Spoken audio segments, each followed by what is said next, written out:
On December 2nd, 2019, just days after celebrating Thanksgiving with family, Christine Holloway and her 14-month-old daughter, Vanessa, went missing. Parked on the street outside her apartment was Christine's new car, but she was not answering the door. Despite the freezing conditions, 2 windows were sitting open. The door was locked, but a light remained on. When officers forced entry, they made a horrific discovery. Oh, what? Dude, hush. Holy you have to be in here. Holy The investigation into what happened to Christine and Vanessa began.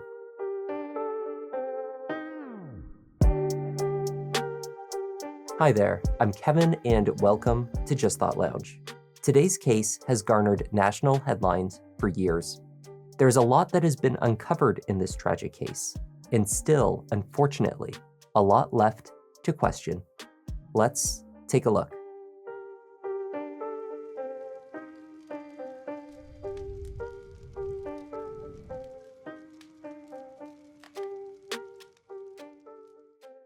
It's an unfortunate fact that the internet is full of shady sites and trackers, so online safety is more important than ever. That's why you need a solid VPN. Many thanks to CyberGhost VPN for sponsoring this video. With over 38 million users worldwide, CyberGhost is the most recommended VPN provider on the market, and it has an impressive near-perfect score on Trustpilot.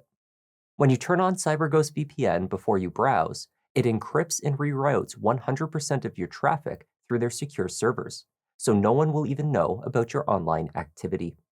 With just a few clicks, you can change your virtual location and unlock geo-blocked content from tons of streaming services, including Netflix, Amazon Prime, and many more, or even land better online deals and play games that are blocked in your region. CyberGhost works on all major platforms: Windows, Mac, Android, iOS, even smart TVs and consoles. One subscription covers up to 7 devices, perfect for sharing with family and friends. Right now, CyberGhost is offering JTL viewers a great deal at $2.03 a month plus 4 free months. That's 84% off, along with a 45-day money-back guarantee and 24/7 support. To receive the discount, connect via the link in the description of this video.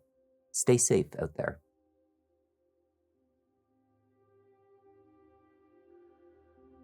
It was the Monday following Thanksgiving, 2019, in Ansonia, Connecticut. There had been a snowfall the day before, but the roads were clear for morning traffic. At the Bright Morning Star daycare, owner Rosie Clark was growing concerned. The head teacher in charge of her infant room, 43-year-old Christine Holloway, had not yet arrived. It was not typical of the good-natured teacher they knew as consistent Christine to be late for work. Coworkers attempted to reach her without success. By 1 p.m. that afternoon, after calling around to family members, Rosie requested a welfare check at her apartment at 6.5 Myrtle Avenue. The apartment was on the second floor of a 3-car garage. Towards the back of the building, the officer observed that one of the bay windows sat open. Similarly, the skylight to the unit's bathroom was ajar. These observations were particularly unsettling given the freezing temperatures outside. There was no answer at the door and no movement inside. Nothing further was amiss, though it seems Christine was not at home.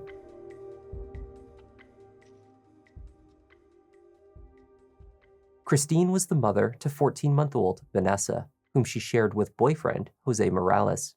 Jose had informed Christine's brother and sister-in-law that he saw Christine that morning around 7 a.m. as she left for work with Vanessa. Her work at the daycare meant that Vanessa could stay with her every day. She would not have made other arrangements for her care. Christine had met Jose on an online dating app. He had 2 children, Isaac and Isabella, from a previous relationship, who lived with him throughout the week in his mother's basement in Fairhaven. On the weekends, Jose stayed with Christine in Ansonia. Armed with these pieces of information, Officer Smith and Sergeant Guerrera of the Ansonia PD gave Jose a call. a girl here that's saying that she's the sister of Christina Holloway. All right. Is that Christina, your girlfriend? Yeah. Okay. She's saying that she couldn't contact her all day today. She said that she talked to you today, and that you said you saw her leave this morning. I saw her leave early in the morning to go to work. That's about it. Who is she with when she left? 24th Street. Is that your baby as well? Yes. Jose had told Stephen and Jody that he last saw Christine that morning at around 7 a.m. as she left for work with Vanessa. To Smith and Guerrera, Jose altered this assertion, stating that he only spoke with her on the phone at that time. He had not seen her since they parted ways at his mother's house on Friday evening after spending Thanksgiving together. Oh, then you guys both left her house together this morning? No, I talked to her. Okay, so you talked to her this morning. Yeah. At 7 o'clock when she was leaving for work. Yes. Okay. When's the last time you saw her then? Friday. That was not the only inconsistency. He told the officer that his girlfriend drove a 2002 gold Mazda Protege, except this vehicle was no longer registered to her. Roughly a week prior, Christine had replaced the Mazda with a black 2017 Ford Focus. Her family was aware of the new car. Indeed, it seemed Jose had helped her select the new vehicle at the car lot, an event he evidently had entirely forgotten. We're trying to find her because, everybody's concerned because they haven't talked to her. We're more concerned about, your daughter. Your daughter. How old's your daughter? She's 1 year old. Okay. What does she drive? Mazda Protege 2002. 2002 Mazda Protege. What color is it? It's gold. Gold. Yep. Who has the Ford Fusion? Do you know? Or the Ford Focus? No, I don't know. Does she have another car, a black car? No, not that I know. Not that you know of. The conversation with Jose Morales was concerning. Officers returned to Myrtle Avenue and again knocked repeatedly on the door with no answer. While assessing the state of the apartment, officers canvassed the neighborhood, hoping to find someone who had seen Christine and Vanessa.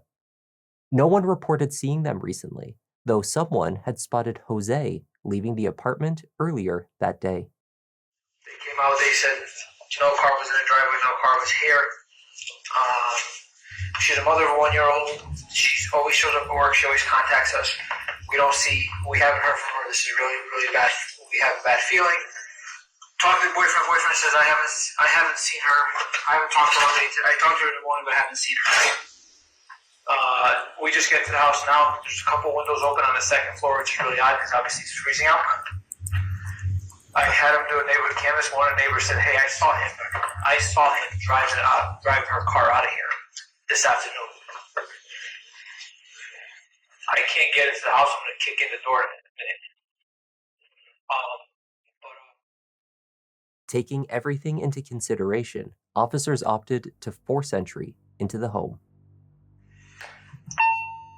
We're going to attempt to make entry. Roger, did you get there's water complete on the Focus? Police department. Sure. I'll take it.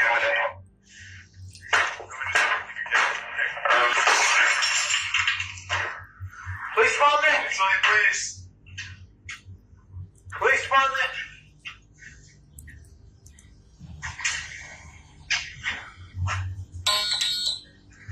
Oh shit! What? Oh fuck, dude! What? Holy shit! Get the DB here. Holy fuck! Okay. Trying to back out. No, clear the room. Clear the house.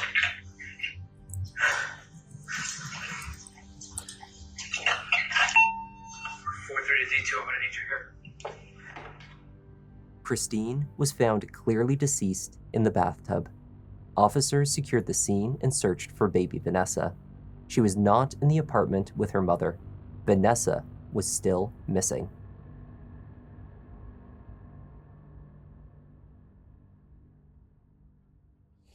Today, the identity of the female victim found inside 6.5 Myrtle Avenue on Monday, December 2nd, 2019, was positively identified as Christine Marie Holloway, age 43, the mother of Vanessa Morales, our missing 1-year-old baby.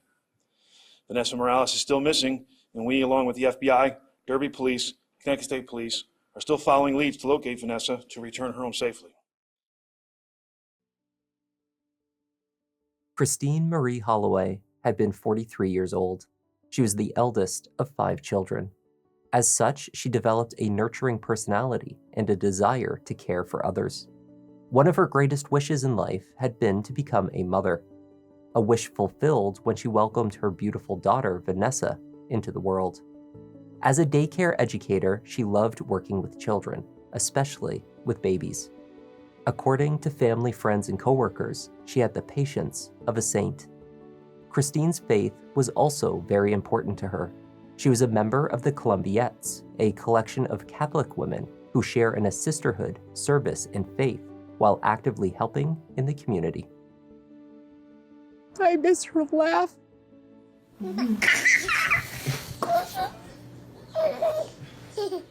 When I have to remove the pictures to clean, I break down.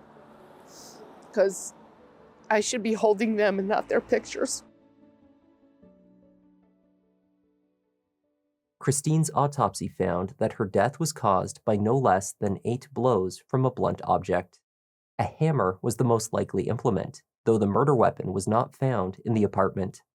She appeared to have been attacked and left to pass away on the landing, only feet from Vanessa's crib.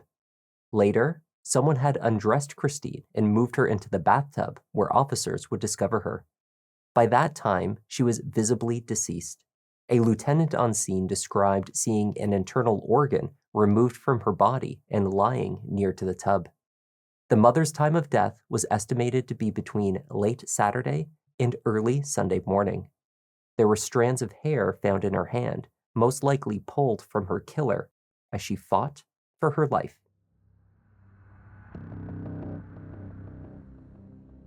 Inside the apartment, investigators noted, with the exception of the bathroom, that it was clean and neat. Scented candles had been lit. But when forensic teams from the Connecticut State Police began processing the scene, they found indications of blood on the walls, on the rugs, and many items centered around the area where Vanessa's crib was kept. The rocking chair, stuffed animals, and containers full of children's toys likewise tested positive for blood. A single infant-sized pink crock was found amongst these items. The matching shoe was missing. There were obvious signs of a cleanup. Discolored wet rags were located in a bucket under the kitchen sink. When the drain to the sink itself was taken apart, forensic teams identified very fine bone fragments which were matched to Christine's DNA. Also curious was the overflowing recycling bin full of empty cans sitting on the porch, while inside, another full bin was emptied onto the floor. It contained over 12 cans of beer, amongst another dozen water bottles. There was no alcohol found to be in Christine's system upon her death. The teacher and mother was not a drinker. As the swabs from these stained items were tested, a definitive DNA match could not be obtained, though logic dictated that Christine was at least one of the contributors to the samples taken. There were no matches to little Vanessa. The family would like to thank all the law enforcement agencies involved with searching for my baby niece, Vanessa Morales. My name is Anna, and I'm Vanessa's aunt. We, the family, would like to ask for everyone in our communities and beyond us to help bring baby Vanessa home safely. Anyone with any information on her whereabouts, we beg of you to please contact Ansonia Police Department or call the FBI Tipline 203. The man who used the garage level of 6.5 Myrtle as a workshop reported hearing loud noises and voices from the upper level apartment on Friday night, sometime between 4 and 5 p.m. He heard a male voice, perhaps some hammering into a wall as though they were building something, and what he thought could have been furniture being moved around. When he left the building that night, the bay window above the garage was open to the winter air. Another neighborhood witness reported spotting Jose outside of Christine's apartment on the morning of November 30th, the Saturday. He was fitting a car seat into a black Ford with a little girl, presumably Vanessa. There was no car seat located in Christine's Focus, nor anywhere else on the property when police arrived. Neighbor George O'Mara had not seen Christine in days, but he had seen Jose leaving the building on Monday afternoon, not long after police had first responded to the welfare check. This sighting was later confirmed by surveillance. It showed Jose leaving the home and driving away in his Nissan Sentra at about 2 p.m. The car is distinctive. It has a low-sitting muffler that is also defective. It can be heard as well as seen.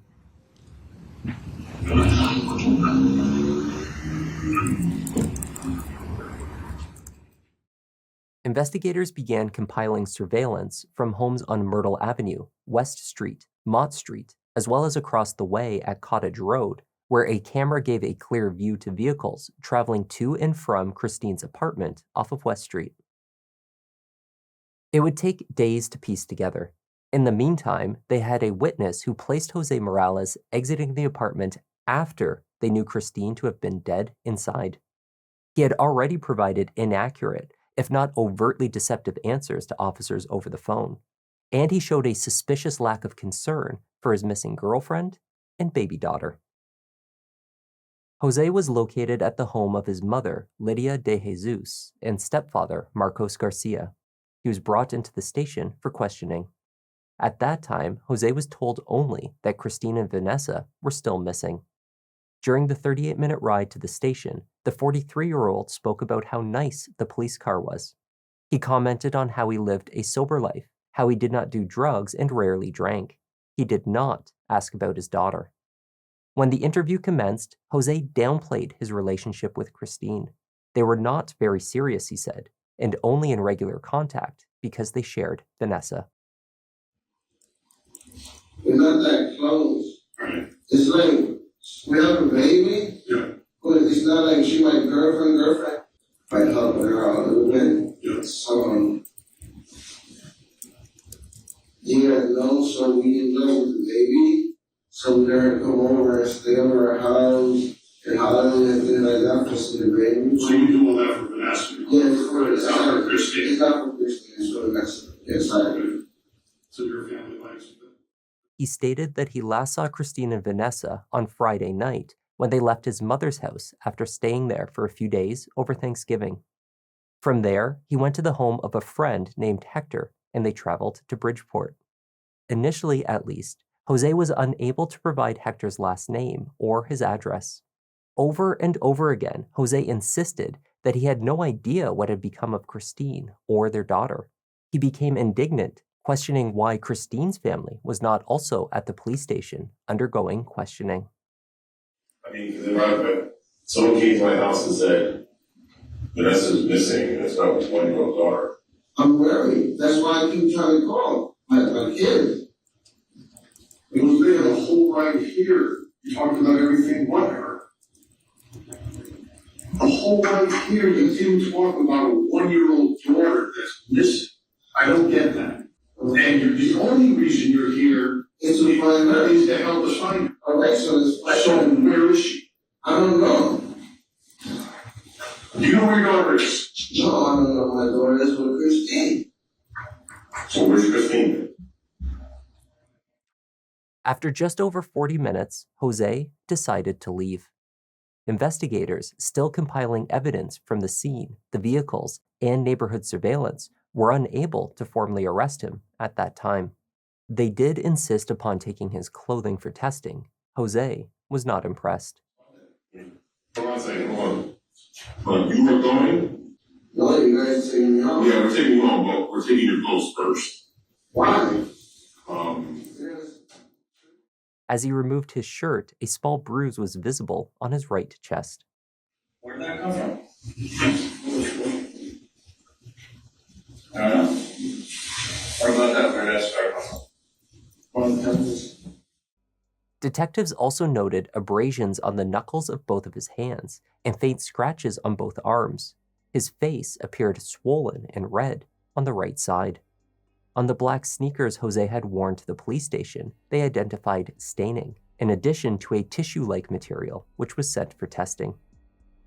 He left without providing any useful information for the search for Vanessa.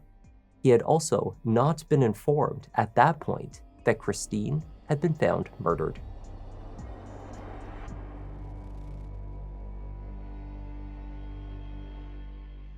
After returning Jose to his mother's home in Fairhaven, police remained on scene to secure the property while a search warrant was obtained. At that time, they informed Lydia, Marcos, and Jose of Christine's death. Jose sat to the right in the living room, observing his mother's reaction to the devastating news. We know where Christine is. You know what Christine is? Yes. Oh, you guys found her? Yes. What about the baby? Christine's dead. No. ¿Cómo va a ser? What happened to her? What happened to her? ¿Cómo va a ser? ¿Cómo va a ser? No. We're looking for Christine is dead. your son to shine a light on our situation that we're working with right now. So to let you know this, it's a homicide. Oh my God. We are looking for all the help we can get. The search for Vanessa was time-sensitive. Law enforcement used what was at their disposal to pressure Jose for information. In this case, that pressure came from his parents. We can't find the car that he says she's always driving. But we know where the car is that you say that she's driving. The new one?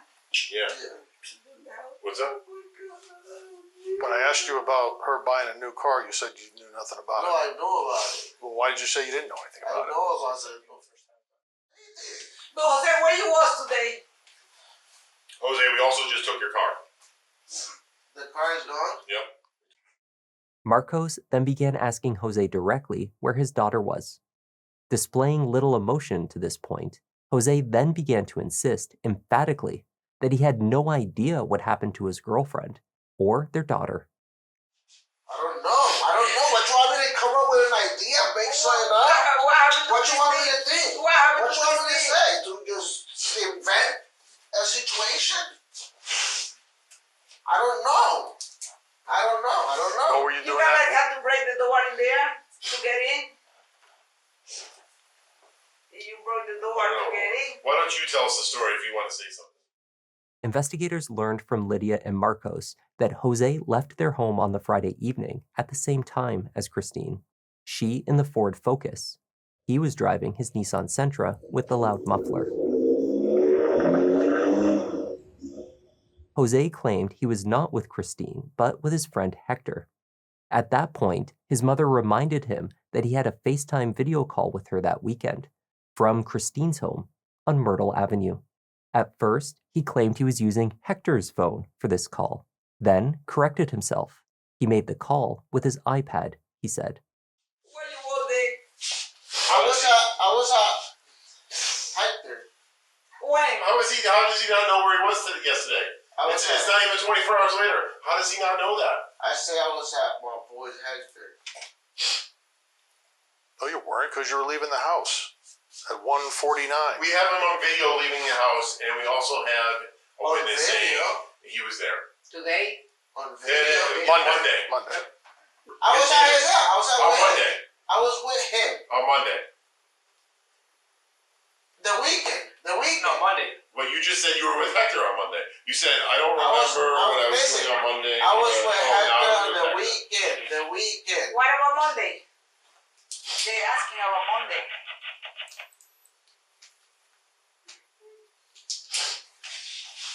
Listen, you don't have to answer. You can do whatever you want. You can leave. But I'm here, and you are putting up a lot of walls. It's not that a lot of walls. Yeah, but Maybe my brain is messed up. Maybe I'm not a clear-minded person. Okay, I can understand that. You have a lot of stress in your life. Yeah, I have no job.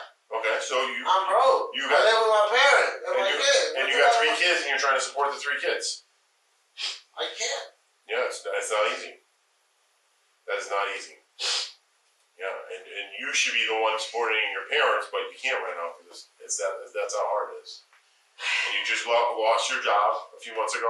I understand all that. You know, that puts people in the wrong mindset. No, Right. it's not. No, He does. Yeah, he does. He put people on the butt.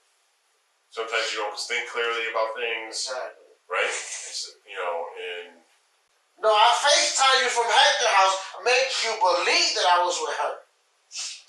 Did you see her? Did you see anything in the background? You saw my face on FaceTime. I was making you believe that I was at Christine, but because I didn't want you to think that I'm out with my friend partying. so what were you FaceTiming with?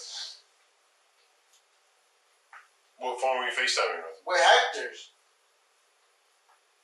Do you have your phone? Yeah. All right, so then you should have Hector's No. contact. You should have Hector's contact for No. that. I was FaceTiming with the. Whoops. The iPad that Jose shared with his son Isaac was eventually seized with the search warrant. The FaceTime call with his mother had been placed from it, using the Wi-Fi connection at Myrtle Avenue. As the investigation continued, detectives became aware of a 911 call that was received by Ansonia Police on Saturday, December 1st at about 2 a.m.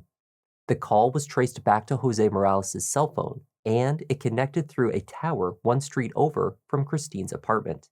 It lasted 1 minute and 14 seconds.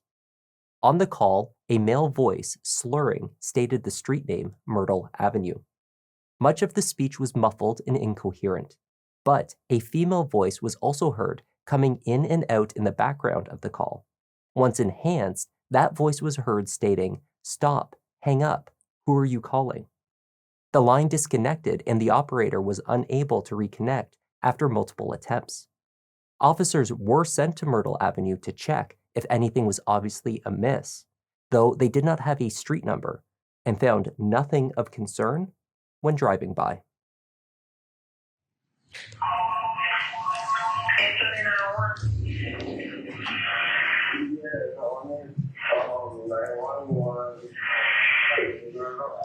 What number house on Myrtle Ave? Where are you on Myrtle Ave? Where are you on Myrtle Ave? What number?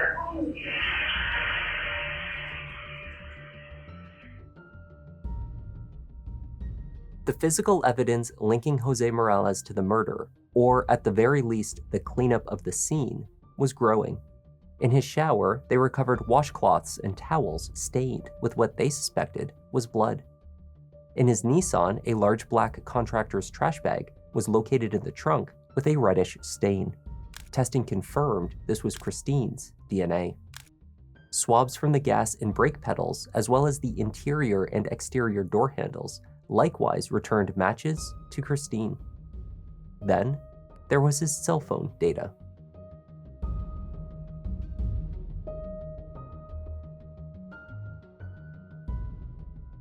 Police eventually tracked down the friend named Hector with whom Jose claimed to have spent the weekend. The friend was identified as Hector Rodriguez of New Haven. Cell phone data confirmed that the two had indeed been together in Bridgeport on Friday evening, just as Jose had claimed. Initially, Hector told police that they were together all weekend.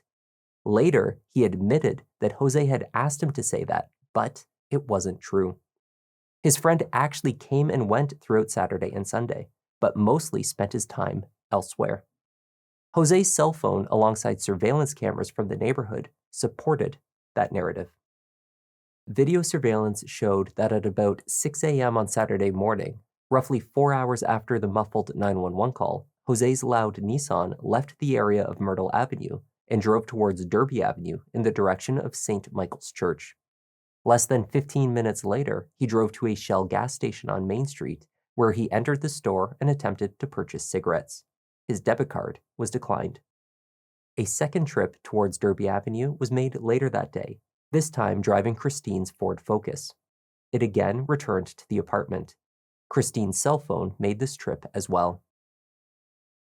By the afternoon of Monday, December 2nd, both vehicles were parked in front of the apartment. They were captured by Officer Kelly's body camera as he performed the first welfare check that day. Jose Morales was almost certainly inside the apartment at that time. so was Christine, though investigators believed that she had been dead since Saturday night. The importance of Jose's trip towards St. Michael's Church became apparent following a phone call from the charity Kidducation, which kept donation bins by the church on Derby Avenue. On December 5th, an employee of the nonprofit emptied the donation bins and found bags full of items that were covered in a blood-like substance. Supervisor Mary Tettelbach observed the contents and discovered amongst the toys, articles of clothing, and various baby items was a collection of letters. These were addressed to Christine Holloway at 6.5 Myrtle Avenue. She Googled her name and then immediately called police. They arrived within 5 minutes. What police found in the donation bags was disturbing. Some of the items included a diaper genie pail, an infant's pillow, toy radio, baby clothing, toy blocks, stuffed animals, and a bloody towel. Mixed in were several pieces of Christine's mail. They pulled out toy blocks, books, puzzles, and more stuffed animals. There were also multiple items of adult clothing, male and female, the man-sized XXL. They found a single infant-sized pink crock. It was for the left foot, a match to the right one found on Myrtle Avenue.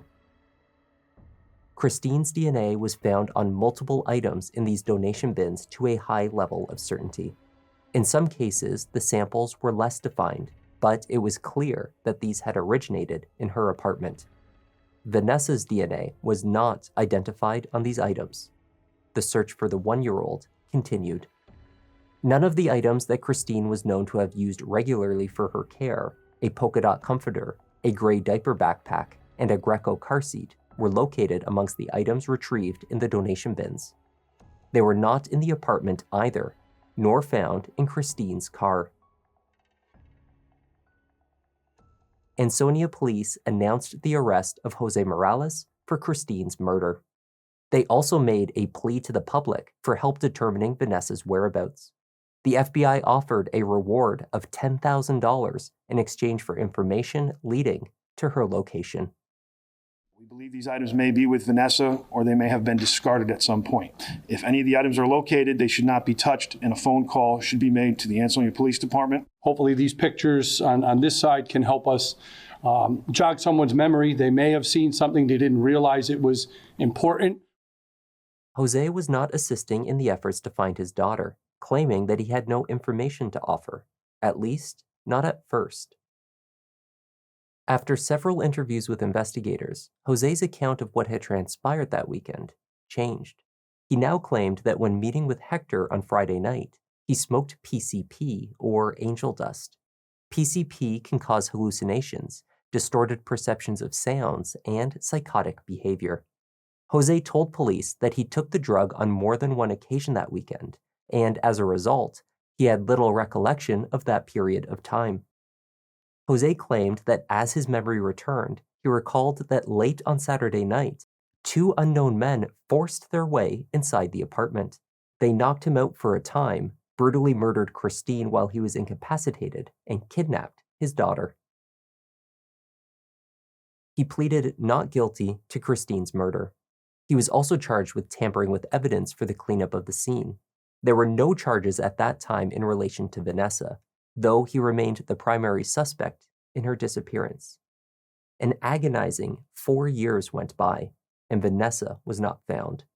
Jose Morales' PCP story remained intact during that time. The murder trial commenced in spring 2025.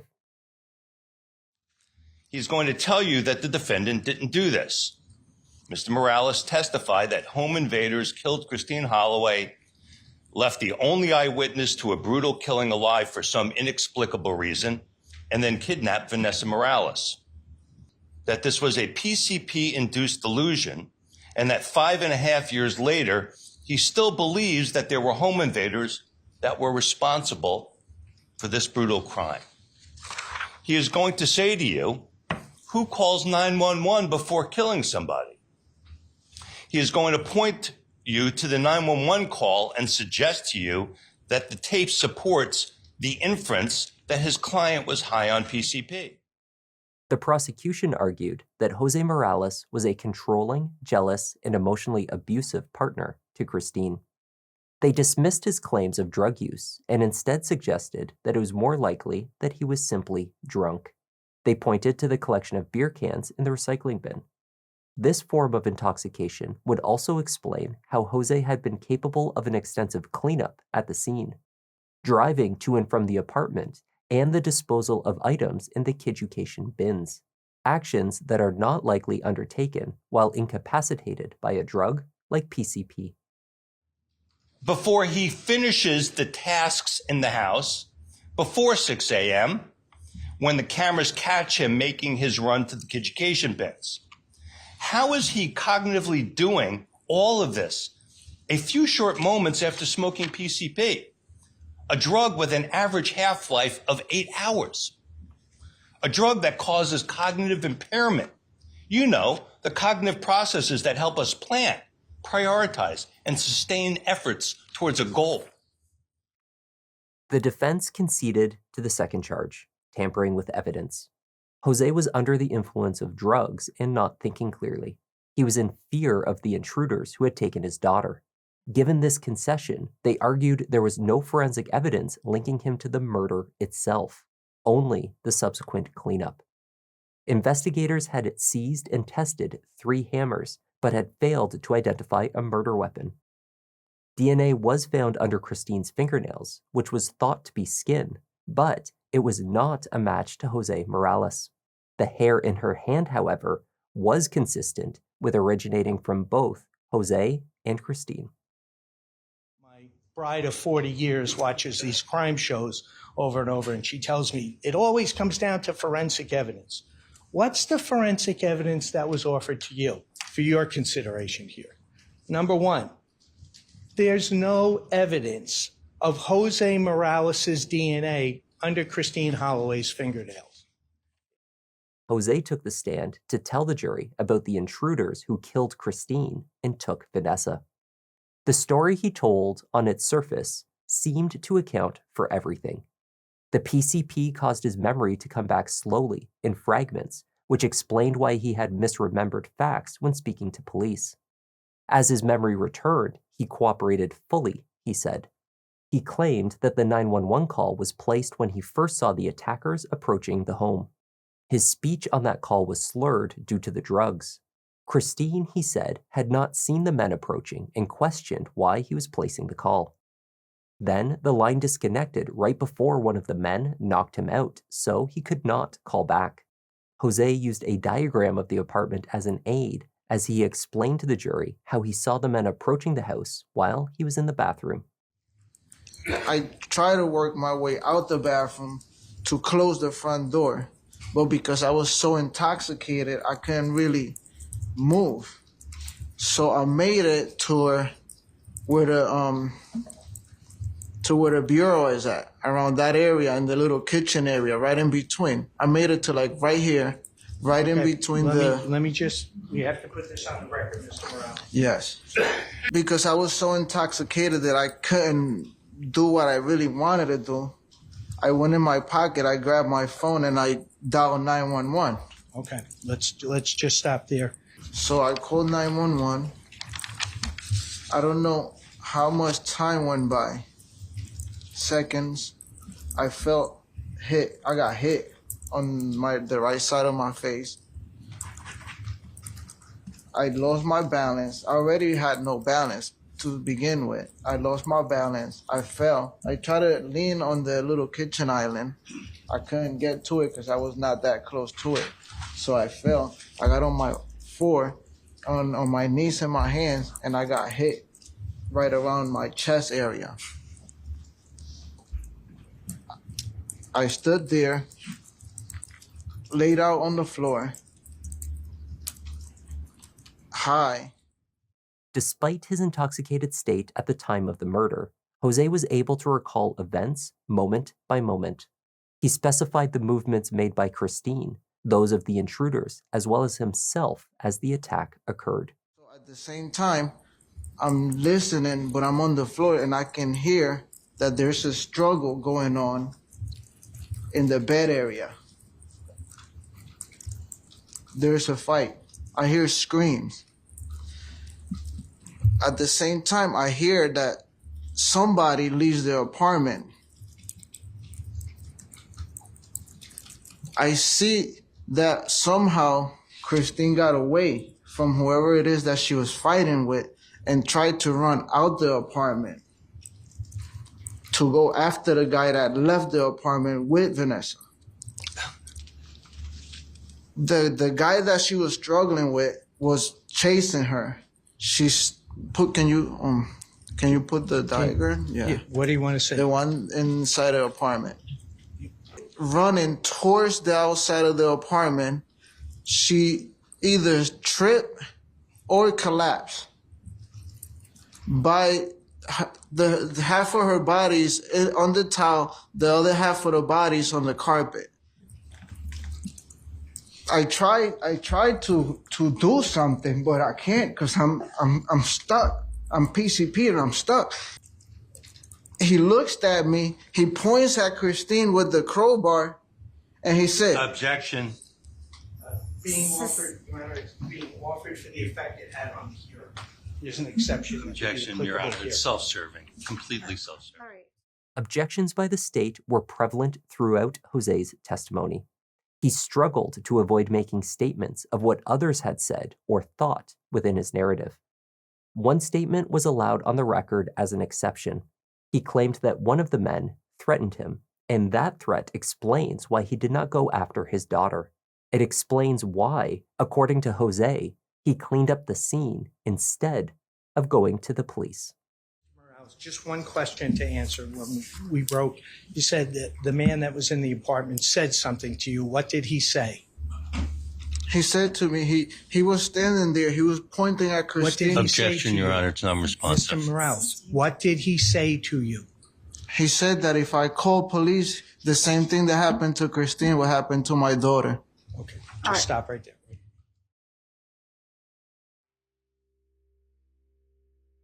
The jury deliberated for about an hour and a half over 2 days before returning their verdict. How do you find the defendant as to the crime of murder? Guilty. In docket number AANCR 20. Jose Morales' sentencing date was set for July 8, 2025. He faces up to 65 years in prison. As of the publication of this video, he has made no further statements about the whereabouts of Vanessa. You would assume under those circumstances that he's going to get a very high sentence. Then, because there's a dead body, but there's most likely two bodies, and one of those we don't, tragically, obviously, we don't know where that body is. It is in the state's interest to know that information. So one would assume that if he got a very high sentence, like the full maximum, that he may be given an offer from the state's attorney's office to commute some of that sentence, post-judgment, of course, if he provides some information about the whereabouts of the one-year-old. Some legal experts have speculated that Jose, if he had been in a hallucinated state at the time of the murder, may in fact have no memory of what happened to his daughter. Christine's family disagree. Do you think Jose Morales knows where she is? I absolutely do. He's basically the last person to be known with her. I truly and honestly feel, and this is my personal feeling, she's not in the U.S. Christine's family has stated that they are happy with the verdict and are now placing all of their attention on finding Vanessa. The National Center for Missing and Exploited Children released an age-enhanced photo. In the spring of 2025, Vanessa Morales would be almost 6 years old.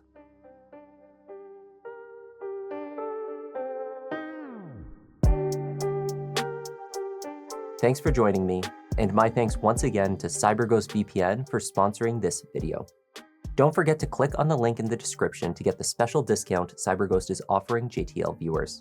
It will protect your data while you browse and give you full access to all blocked content on the internet for just $2.03 a month. I'm Kevin, this is Just Thought Lounge, and I'll see you in the next one. Always been effective, can say he got a knack. Pick it a litter, you see how Newton got his back. Yeah, the content that you need, this could be a new sign. We talk in the comments, they jot in a few lines. Tune in and hit like, love that, it's too kind. Feels like the whole world is online for true crime. Watch them on the run, but it's not a race. Really hard to disappear, poof without a trace. Sherlock Holmes with it, I put you in your place. Got my smoking pipe.